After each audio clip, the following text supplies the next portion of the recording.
રાજ્યમાં હવે ઠંડી વિદાય તરફ છે। ધીરે ધીરે હવે તાપમાનમાં વધારો થશે। મહત્તમ તાપમાનમાં વધારાની આગાહી છે। તાપમાન 3 થી 4 ડિગ્રી વધવાની આગાહી કરવામાં આવી છે। રાજ્યમાં તાપમાન 37 થી 39 ડિગ્રી પહોંચવાની સંભાવના છે। 36 ડિગ્રી તાપમાન સાથે ડીસા સૌથી ગરમ શહેર રહ્યું। અમદાવાદનું મહત્તમ તાપમાન 34.2 ડિગ્રી નોંધાયું છે। પવનની દિશા બદલાતા ગરમીનો અનુભવ થશે।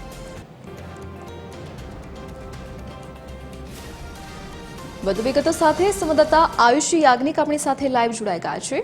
જી આયુષી, હાલ રાજ્યમાં મિશ્ર ઋતુનો અહેસાસ થઈ રહ્યો છે, પરંતુ આગામી સમય માટે હવામાન વિભાગની શું આગાહી છે ગરમીને લઈને?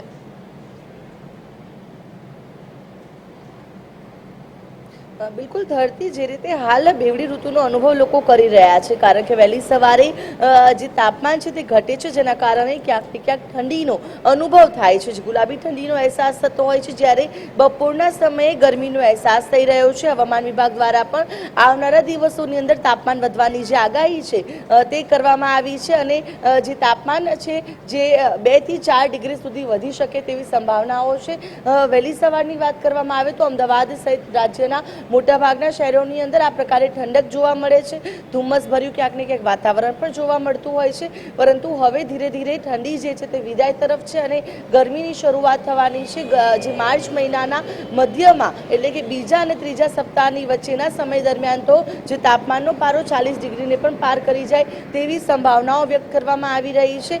અમદાવાદમાં જો તાપમાનની વાત કરીએ તો મહત્તમ તાપમાન 34.2 ડિગ્રી નોંધાયું છે, જ્યારે ડીસા સૌથી ગરમ શહેર છે, ત્યાં 36 ડિગ્રી આસપાસ તાપમાન નોંધાયું છે। જે મંથલી ફોરકાસ્ટ પર નજર કરીએ તો માર્ચ મહિનામાં સૌથી વધુ ગરમી છે તે ઉત્તર ગુજરાત અને મધ્ય ગુજરાતમાં પડી શકે તેવી પણ સંભાવનાઓ છે તે વ્યક્ત કરવામાં આવી છે, અને જે તાપમાન છે તે 40 ડિગ્રીને પણ પાર પહોંચી જશે તે પ્રકારની આગાહી છે તે કરવામાં આવી છે। અત્યારે જે રીતે બેવડી ઋતુનો અનુભવ લોકો કરી રહ્યા છે, જોકે હવે ગરમીનો પ્રકોપ સહન લોકોએ કરવો પડશે, કારણ કે આવનારા દિવસોની અંદર તાપમાનનો પારો સતત રાઇઝિંગ ટ્રેન્ડમાં રહેશે, એટલે કે ઉચકાતો જોવા મળશે। ધરતી જી આયુષી, વિગત સાથે જોડાવા બદલ આપનો આભાર।